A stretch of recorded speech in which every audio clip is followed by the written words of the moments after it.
ইবাদত সম্পর্কে আমাদের একটি ধারণা হয়ে গিয়েছে, ঠিক কিনা?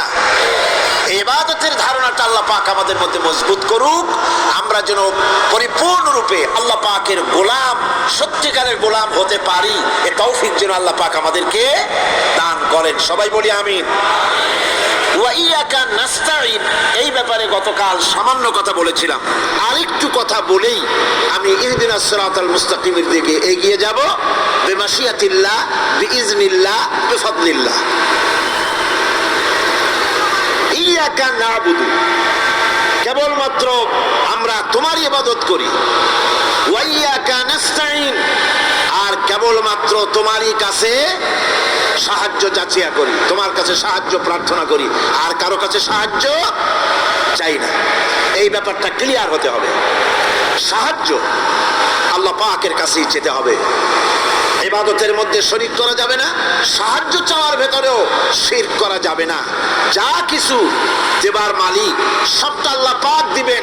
এই ব্যাপারে অন্য কেউ কিছু, আমাকে সন্তান না হলে সন্তান দিতে পারে, তারপরে ব্যবসা বাণিজ্য উন্নতি করে দিতে পারে, এই জাতীয় চিন্তা ভাবনা যেন আমাদের ভিতরে না থাকে। কারণ শিরক মস্ত বড় গুনাহ। শিরক সম্পর্কে আল্লাহ পাক বলেছেন, হযরত লোকমান তার কথা কোরআন শরীফ কোট করেছে, লা তুশরিক বিল্লাহ ইন্নাশ শিরকা লাযুলমুন আযীম। শিরক হচ্ছে মস্ত বড় অপরাধ, খবরদার শিরক করো না, মস্ত বড় জুলম, শিরক করো না। আল্লাহ নবী বলেছেন, যদি তোমাকে হত্যা করা হয়, যদি তোমাকে টুকরা টুকরা করে জ্বালিয়ে পুড়িয়ে ভস্ম করা হয়, খবরদার শিরক করবে না। শিরক, যে ব্যক্তি শিরক করবে জান্নাত তার জন্য হারাম হয়ে যাবে।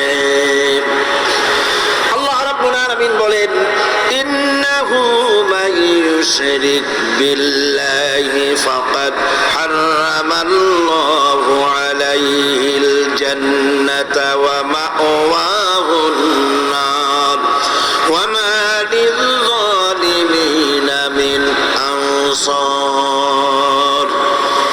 যে ব্যক্তি আল্লাহ পাকের সঙ্গে, যে কেউ হোক না কেন, আল্লাহর সাথে যে শিরক করবে, আল্লাহ রাব্বুল আলামিন তার জন্য জান্নাতকে হারাম করে দিবেন। নাউযুবিল্লাহ পড়ে তাকে আল্লাহ পাক জাহান্নাম দিবেন। কোথায় দিবেন? জাহান্নামের মধ্যে আল্লাহ পাক তাকে প্রবেশ করাবেন। সুতরাং কোন এই শিরক হচ্ছে ক্ষমার অযোগ্য। আল্লাহ পাক শিরকের গুনাহ কখনো ক্ষমা করবেন না, একথা যেন আমাদের সকলেরই মনে থাকে। আল্লাহ ব্যতীত অন্য কাউকে ডাকা, কারো কাছে ফরিয়াদ করা, আল্লাহ সমকক্ষ মনে করা সম্পূর্ণরূপে শিরক। আল্লাহ পাক বলছেন, ওয়ালা তাদউ মিন দুনিল্লাহি মা লা ইয়ানফাউকা ওয়ালা ইয়াদুররুকা ফাইন ফাআলতা ফাইন্নাকা ইযাম মিনাল যালিমিন।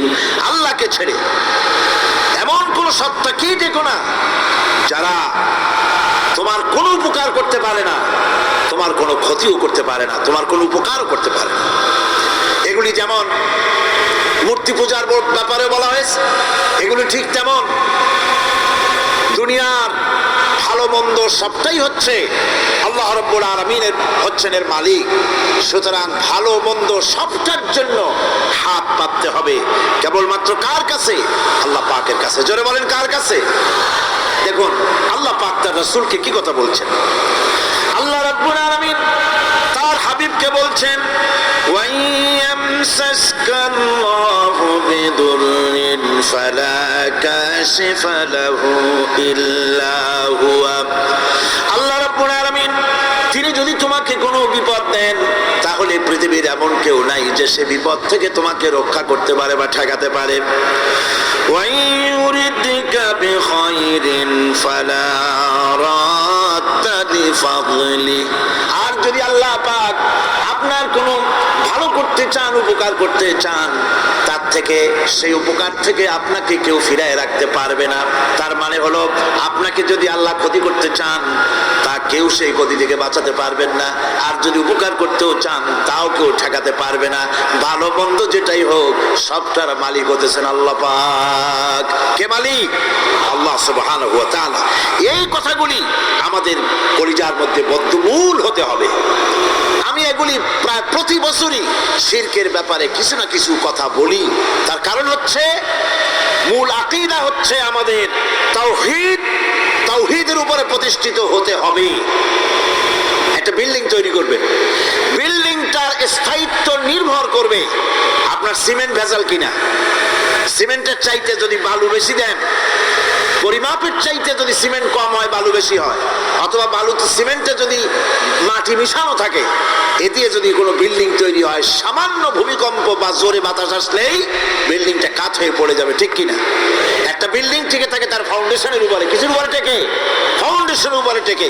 অনুরূপ ভাবে ইবাদতের ফাউন্ডেশন, মুসলমানের ইমানের ফাউন্ডেশন তার তাওহীদের উপরে। তাওহীদ যত মজবুত, ইমান তত মজবুত, আকীদা তত মজবুত। আর এখানে যার অসুবিধা হয়ে যাবে, নড়বড়ে হয়ে যাবে, এই ইমান রূপ, ইবাদত রূপ, তাওহীদ রূপ এই ইমারত টিকতে পারবে না। সেই জন্য শিরক থেকে সম্পূর্ণরূপে আমাদেরকে বাঁচতে হবে। বন্ধুগণ, আমাদের দেশে মানুষেরা শিরকের মধ্যে বেশি মুবতালা হয়, বিদআতের ভিতরে বেশি পরিমাণ মুবতালা হয়। আর এক শ্রেণীর তথাকথিত আলেম এই শিরক এবং বিদআতের ব্যাপারে ওয়াজ করে জনগণকে উদ্বুদ্ধ করে তা করার জন্য। আমাদের দেশে বহুত মাজার আছে, যে মাজারগুলিকে গোসল করানো হয়, মাজার গোসল করানো হয়। আমি কি কোনো বানাইয়া কথা বলি না? এর বাস্তবতা আছে। মাজার গোসল করানো হবে, পীর সাহেবকেও গোসল করানো হবে। পত্রিকায় দিয়ে দেয়, পোস্টার ছাপানো হয়, হ্যান্ডবিল ছাপানো হয়, হাজার হাজার টাকা খরচ করে প্রচার করে লোকদেরকে দাওয়াত দেওয়া হয়। কবর ধোয়া পানি, পীর সাহেবের গোসল করানো পানি। পীর সাহেবের গোসল করাইলো, এই পানি শরীরের কত জায়গা ধুয়ে আসলো, সেই পানি বোতলে ভরে 5 টাকা করে কিনে কিনে লোকেরা খায়। নাউযুবিল্লাহ। এরপরেও ইমানের দাবি কি করে করবে মুসলমান? দুর্ভাগ্য এই মুসলমানের। গোসল শরীফ, নরজ শরীফ, তারপরে খসরু, যে কি জানাজুর নাকি খসরু শরীফ, কি নাম হাবিজাবি বানাইছে আল্লাহ জানে। এখানেই শেষ নয়। হযরতে বড় পীর আব্দুল কাদের জিলানী রাহমাতুল্লাহ আলাইহি, আল্লাহর জবরদস্ত ওলি, সাইয়্যিদ, অত্যন্ত উঁচু মানের আলেম। তার সম্পর্কে এক শ্রেণীর আলেম নামধারী লোকেরা তাকে আল্লাহর কাছে পৌঁছায় দিয়েছে, আল্লাহর সমকক্ষ করে দিয়েছে। তাকে দস্তগীর বলা হচ্ছে। কিসের দস্তগীর? তো বলে যে মেরাজের রাত্রে রাসূল করিম সাল্লাল্লাহু আলাইহি ওয়াসাল্লাম নাকি কোন জায়গায় আছাড় খাইছিলেন, আর উনি গিয়া তার হাত ধরেছেন, এই জন্য বলা হচ্ছে দস্তগীর। তিনি তার হাত ধরে তাকে ঠিক করে দিয়েছেন। আবার আরশে তিনি উঠতে পারছিলেন না, সেই জন্য পীর সাহেবের কাঁধের উপরে পা রেখে হুজুর সাল্লাল্লাহু আলাইহি ওয়াসাল্লাম আরশে উঠছে। আল্লাহর সিঁড়ির এত অভাব হয়েছে, এই দুনিয়া থেকে নিতে পারলেন। মহাশূন্য পাড়ি দিয়ে, ল অফ গ্রাভিটেশন পাড়ি দিয়ে আরশে আজিম পর্যন্ত, সিদরাতুল মুনতাহা পর্যন্ত নিলেন। আর ওইখানে বড় পীর সাহেবকে লাগলো তার কাঁধের উপরে পা দিয়ে তিনি উঠবেন। এর চাইতে বিদআত, এর চাইতে বাজে কথা মুসলমানদের জন্য আর কি হতে পারে? দুর্ভাগ্য এই জাতির, এই সব আলেম নামের কলঙ্ক, যারা নাকি বড় পীর সাহেবের নামে ওয়াজ করে করে বলেন, তার নামে দরুদ বানাইছে, তার নামে বলে ইয়া আব্দুল কাদের জিলানী শাইয়ান লিল্লাহ, জোরে কল নাউযুবিল্লাহ। বলা হয়, হে বড় পীর সাহেব, আপনি আল্লাহর রাস্তায় আমাদের কিছু দেন। আরে মিয়া সাহেব, আব্দুল কাদের জিলানী রহমতুল্লাহ আলাইহি যা পেয়েছেন আল্লাহর কাছ থেকে পেয়েছেন, তার দেওয়ার কিচ্ছু নয়। যা দিবেন আপনাকে আমাকে আল্লাহ পাক দিবেন। ইয়া গাউস ওয়া আগিসনি বলা জায়েজ নাই। ইয়া গাউস ওয়া আগিসনি বলতে হবে আল্লাহ পাক। গাউস কে? আল্লাহ পাক, তাকে বলতে হবে ইয়া গাউস ওয়া আগিসনি। আয় আল্লাহ পাক, তুমি আমাকে সাহায্য করো। সাহায্য করতে পারেন আল্লাহ পাক। বড় পীর সাহেবকে ইয়া গাউস ওয়া আগিসনি বলা যাবে না। গাউসুল আজম, এই ডিগ্রি, এই খেতাব বিদআত পন্থীদের বানানো খেতাব। গাউসুল আজম কোন মানুষ হতে পারে না, পারে না, পারে না। গাউসে আজম কেবলমাত্র আল্লাহ রাব্বুল আলামিন। গাউসে আজম কে? আল্লাহ রাব্বুল আলামিন, যিনি মানুষের ফরিয়াদ শোনেন, যিনি মানুষের ফরিয়াদ শোনেন, তিনি হচ্ছেন আল্লাহ পাক। বড় পীর সাহেবকে আমরা শ্রদ্ধা করি, কিন্তু সেই শ্রদ্ধার অর্থ এই নয় যে নবীদের চাইতে তিনি বড়, তিনি রাসূলের চাইতে বড়, তার নামে দরুদ শরীফ বানাইতে হবে, জায়েজ নাই। আশা করি সব কথা আপনাদের মনে থাকবে। কি সব কথা তার জীবনী বানাইছে, তার মধ্যে লিখেছেন বড় পীর সাহেবের মা যখন, বড় পীর সাহেব মায়ের পেটে ছিলেন, তখন এক ফকির তার বাড়িতে আসছে। ফকিরকে তিনি ভিক্ষা দিতে বেরিয়েছেন মা, ওই সময় ভিক্ষুক বড় পীর সাহেবের মায়ের উপরে হাত দিতে গিয়েছিল। তখন পীর সাহেব মায়ের পেটের থেকে বাঘের মতো বেরিয়ে সেই ফকিরকে ঘাড় মটকায় দিল। বাজে কথা, কোন ফকির বড় পীর সাহেবের মায়ের গায়ে হাত দেয় নাই, বাজে কথা। তারপরে তিনি মরা মানুষ চিন্তা করেছেন, খড়ম পাঠাইয়া কারে পিটাইছে, বদনা মারছে, আর এক বাড়ি যাইয়া সেই বদনা দিয়ে পিটাইয়া মাথা ফাটাই দিছে, বাজে কথা। মরা মানুষ চিন্তা করেছেন, সুতরাং এই সমস্ত বাজে কথা কান দেওয়ার কোনো কারণ নাই। ওলিউল্লাহদের কেরামত হক, সন্দেহ নাই, কিন্তু সেই কেরামত মুজিজাকে পার হতে পারবে না। কোন মুজিজা আল্লাহর কুদরতকে পার করতে পারবে না। সেই জন্য আমি কথাটা ক্লিয়ার করে দিতে চাই, নফল সুন্নতের উপরে যেতে পারবে না, সুন্নত ওয়াজিবের উপরে যেতে পারবে না, ওয়াজিব ফরজের উপরে যেতে পারবে না, ঠিক কিনা? আলেম ওলামা এর মর্যাদা, পীর আলেম ওলামাদের মর্যাদা হচ্ছে তাদের মর্যাদায় তারা আছেন। এদের মর্যাদা যত বড় পীর হোক, যত বড় আলেম হোক, সাহাবীদের সমকক্ষ হতে পারবে না, পারবে না, পারবে না। সাহাবায়ে কেরামদের, সাহাবায়ে কেরাম রিদওয়ানুল্লাহি তাআলা আলাইহিম আজমাইন, গোটা পৃথিবী কান খুলে শুনুন, গোটা পৃথিবী সমস্ত আলেম, সমস্ত পীর, সমস্ত বুজুর্গ সব যদি এক করা হয়, একজন সাহাবীর জুতার তলা ধুলো হবে না। যাদের উপরে আল্লাহ সন্তুষ্ট, আর আল্লাহ যাদের উপরে সন্তুষ্ট, তারাই হচ্ছেন সাহাবায়ে কেরাম রিদওয়ানুল্লাহি তাআলা আলাইহিম আজমাইন। সুতরাং ওলামা পীর বুজুর্গ সাহাবীদের সমান নয়, সাহাবীরা কোনোদিন নবীর সমান নয়, আর নবীরা কোনোদিন আল্লাহর মর্যাদার সমকক্ষ নয়। কথা ক্লিয়ার হয়েছে? সুতরাং আজ আমাদেরকে বুঝতে হবে, ওয়াইয়াকা নাস্তাইন, ইয়াকা নাবুদু, তোমার ইবাদত করি, ওয়াইয়াকা নাস্তাইন, কেবল তোমার কাছেই সাহায্য চাই। খতমে গাউসিয়া বানাইছে, কোথায় পেয়েছেন? আমরা ওই ধরনের বুজুর্গদের কথা মানি না, যা কোরআনে নাই, যা হাদিসে নাই, নতুন করে যা তৈরি হয়েছে, মানি না, মানি না, মানি না। আমাকে দেখতে হবে কোরআনে আল্লাহ পাক কি বলেছেন, হাদিস কি বলেছে। এটার নাম ঈমান, এটার নাম কি? কোরআন হাদিস পড়ে যে ঈমান আর আকীদা রক্তের মধ্যে, কলিজার মধ্যে ঢুকেছে, আমাকে যদি হত্যা করা হয়, আমাকে যদি জ্বালানো হয়, পোড়ানো হয়, এই আকীদা থেকে এক চুল সরে যাব না। এখন আমাদেরকে এই আকীদা মজবুত করতে হবে, গোলামি করব আল্লাহর, সাহায্য চাইব আল্লাহর কাছে। এবার আসেন, আল্লাহ রাব্বুল আলামিন সূরা ফাতিহার ভিতরে আমি বলেছিলাম এটা একটা অভিনন্দন পত্র। এটা কি? অভিনন্দন পত্র। বান্দা অভিনন্দন পত্র পেশ করতেছে কার কাছে? আল্লাহর কাছে। এই অভিনন্দন পত্রের কয়টা ভাগ ছিল? তিনটা ভাগ। প্রথম ভাগে হলো প্রশংসা, দ্বিতীয় ভাগে পরিচয়। মাশাআল্লাহ, মনে আছে সকলে। এবার আসছে তৃতীয় অধ্যায়। এবার মূল দাবি, প্রশংসা করেছি, পরিচয় দিয়েছি, আমরা তোমার বান্দা। এবার প্রশ্ন হচ্ছে, চাও কি? পরিচয় তো শুনলাম, চাও কি? আল্লাহ রাব্বুল আলামিন আমাদেরকে শিখায় দিলেন কত বড় মেহেরবান তিনি, কত দয়ালু তিনি। তার কাছে চাওয়ার ভাষাটাও তিনি আমাদের শিখায় দিলেন। জোরে কোন সুবহানাল্লাহ। রব্বুল আলামিন আমাদের শিখালেন, এভাবে চাও, ইহদিনাস সিরাতাল মুস্তাকিম সিরাতাল্লাযীনা আন'আমতা আলাইহিম গায়রিল মাগদুবি আলাইহিম ওয়ালাদ-দাল্লিন। ইহদিনাস সিরাতাল মুস্তাকিম, একটা রাস্তা চাই, সহজ সরল সঠিক একটি পথ চাই তোমার কাছে। সেই পথটা চাই যে পথ হচ্ছে নিয়ামত প্রাপ্তদের, অভিশপ্ত এবং পথভ্রষ্টদের পথ নয়। যে পথ নিয়ামত প্রাপ্তদের, ওই ধরনের একটা পথ আমরা চাই।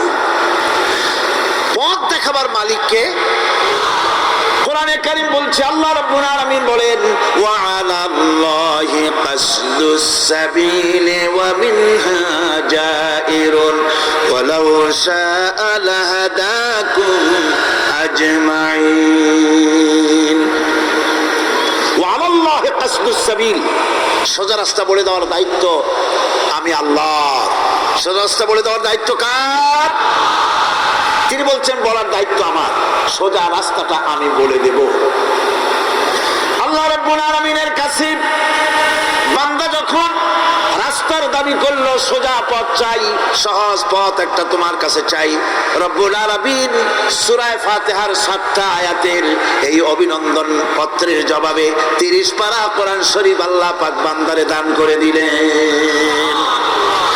জবাবে বলে দিলেন, ওয়ানিবুদুনি হাযা সিরাতুম মুস্তাকিম।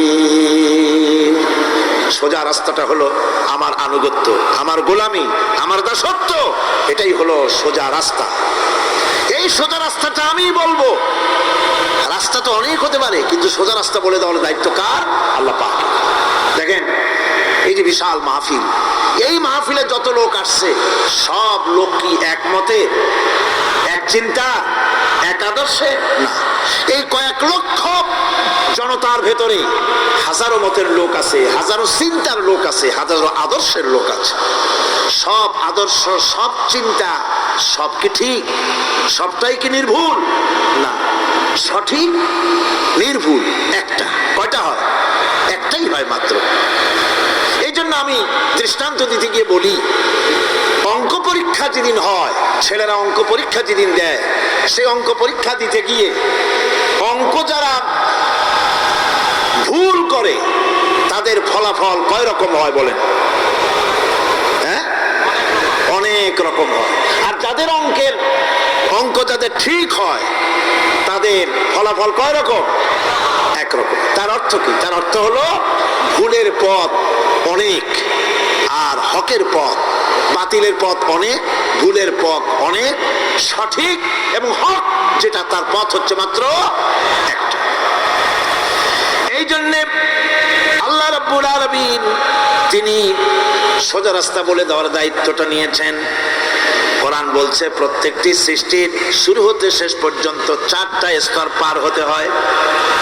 তার সর্বশেষ স্তর হলো হেদায়াত।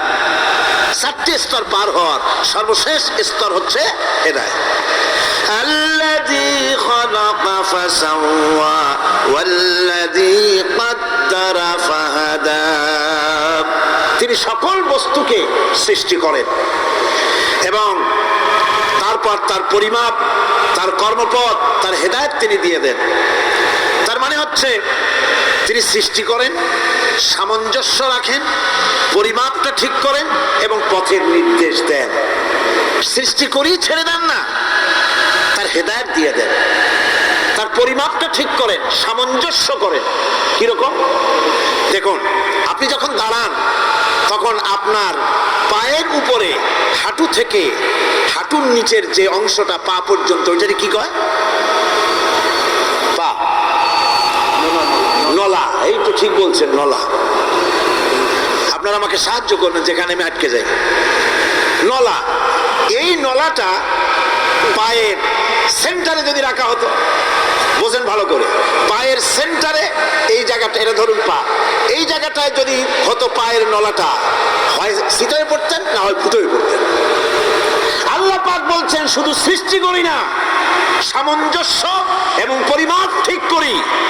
মাপ মতো পাটা সামনে গোড়ালির কাছে নলাটা বসায় দেওয়া হয়েছে, যাতে আপনি চিত না হন, ফুটো হয়ে না পড়েন। সুবহানাল্লাহ কইতে ইচ্ছে করে না? এই নলাটা যদি আঙ্গুলের দিকে আসতো আর পাটা যদি পিছনের দিকে বেশি অংশ থাকতো, যতই সামনে হাঁটতেন ততই পিছনে চলে যেতেন। ভূত নাকি, ভূতের পা থাকে নাকি পিছনের দিকে, বলে লোকেরা, আমি দেখি নেই। ভূত নাকি সামনে আগাতে গেলে পিছনে চলে যায়। এ পায়ের সামঞ্জস্যটা, অনেক কথা বলবো না, দুই একটা দৃষ্টান্ত দেবো, তাতেই বুঝে ফেলবেন। আল্লাহ পাক বলেন শুধু সৃষ্টি করি না, তার সামঞ্জস্য এবং পরিমাপকে ঠিক করে দেয়। মুরগির বাচ্চা ডিমের থেকে বেরোয়, তারে যদি ওর মায়ের শুদ্ধ যদি আপনি ফালা দেন, পানির মধ্যে ডুবে মরে যাবে। আর ওর মার চিৎকারের চোটে সারা গ্রামের মানুষ এক জায়গায় হবে। আর হাঁসের ডিম থেকে বাচ্চা বেরোলে সেই বাচ্চা আর মা বাবা দুজনকেই ফালা দেন পানির মধ্যে, সাঁতরাই উঠে আসবে, ঠিক কিনা? কে শিখালো সাঁতার? কে শিখালো? শুধু সৃষ্টি করেন না, আল্লাহ পাক সৃষ্টি করেন, সামঞ্জস্য এবং পরিমাপকে ঠিক করেন এবং তাকে পথের নির্দেশ দেন। এটা হলো সর্বশেষ, সৃষ্টি করে ছেড়ে দেন না। যেমন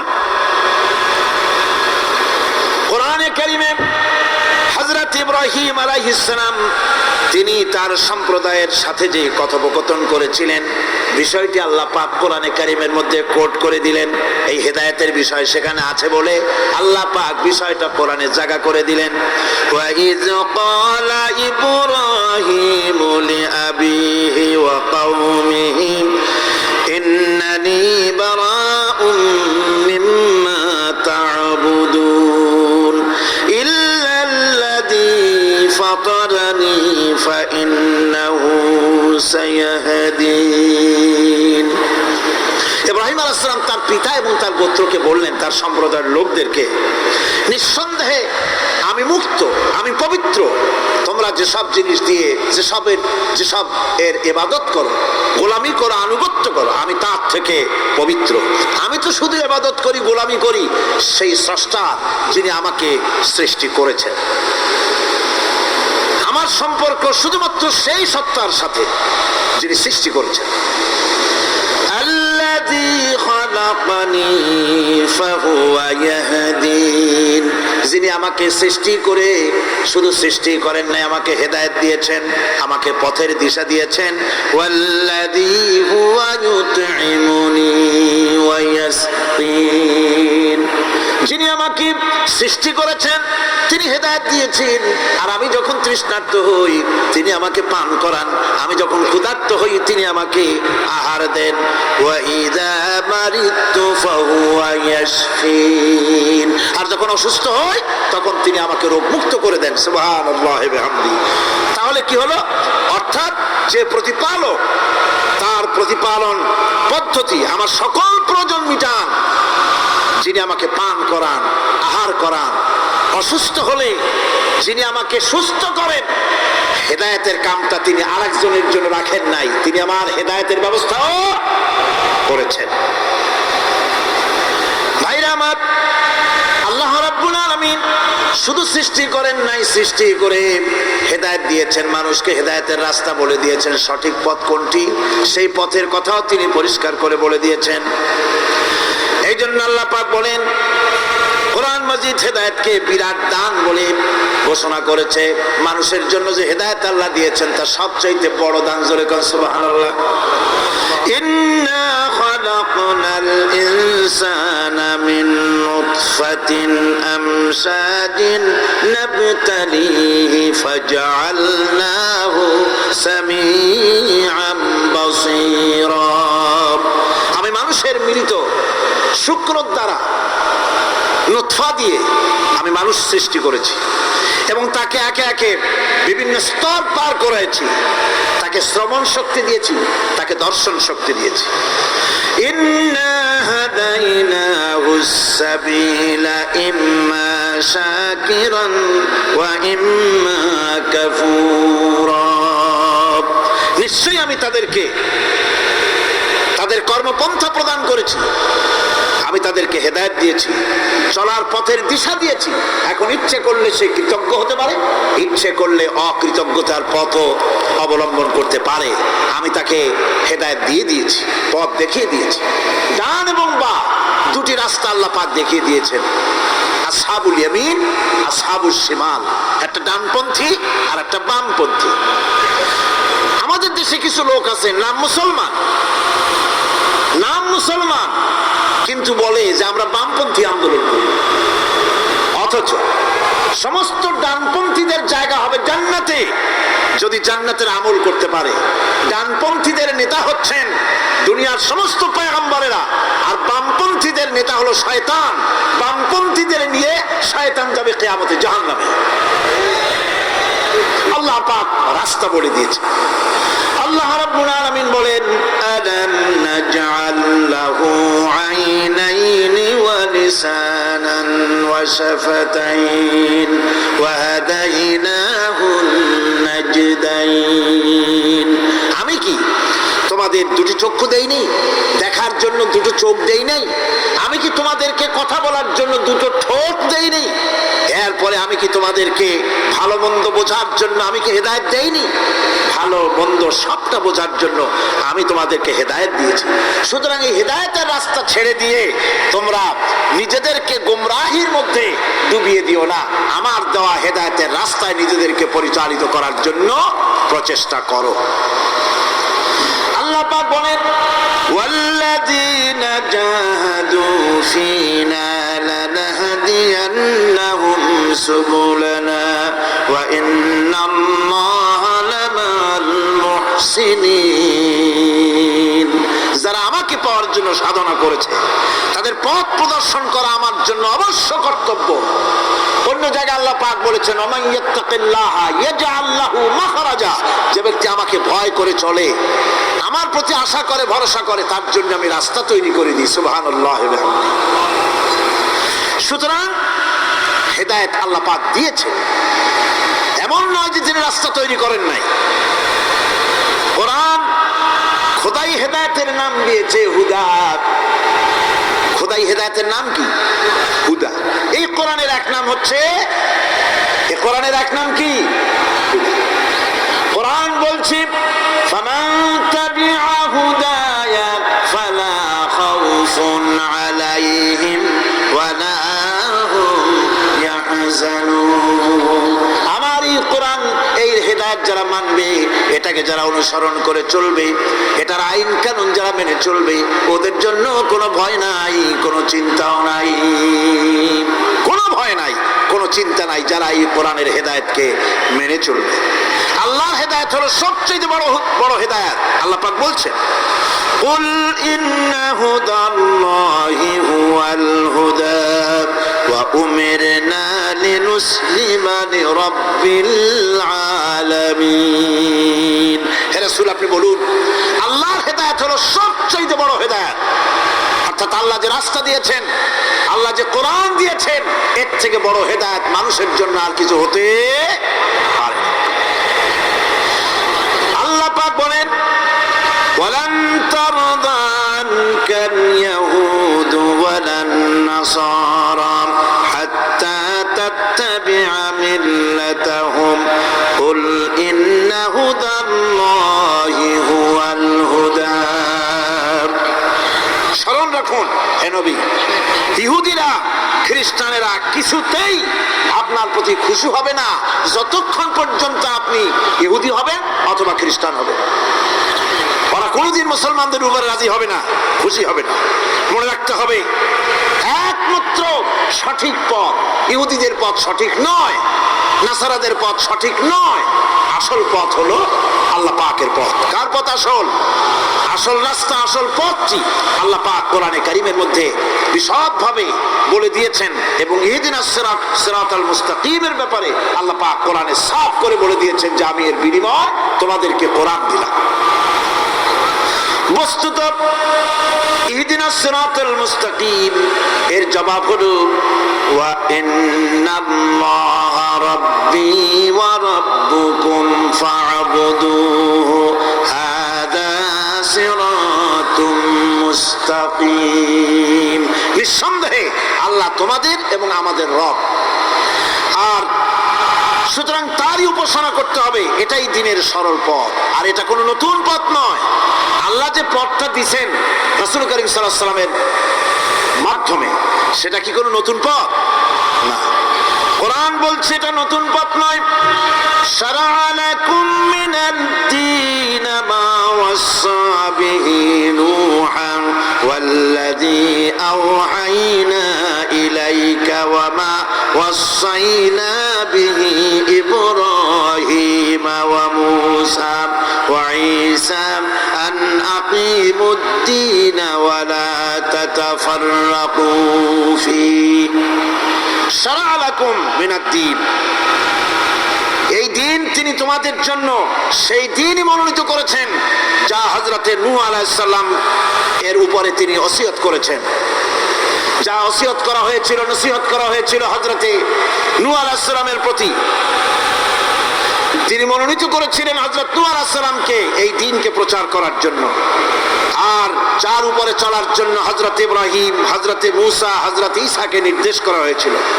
তাদের সকলের শিক্ষাই ছিল একটা, যে আল্লাহ পাকের দ্বীনকে প্রতিষ্ঠা করো, আর এই ব্যাপারে কোন রকমই নিজেদের মধ্যে পার্থক্য, মত পার্থক্যের সৃষ্টি করো না।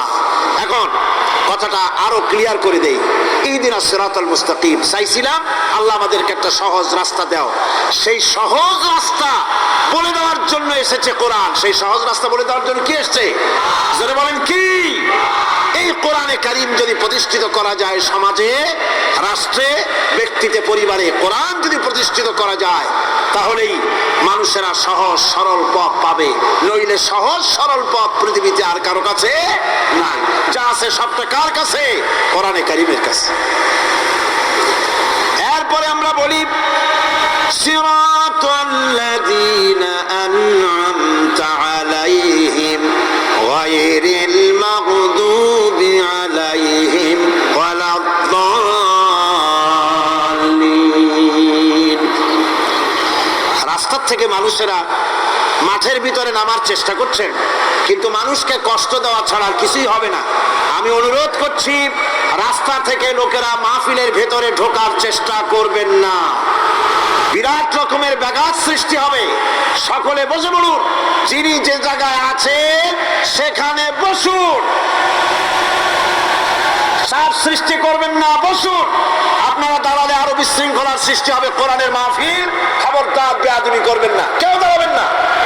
যারা দাঁড়িয়েছেন বসেন, আর জোরে সোরে জিকির করেন লা ইলাহা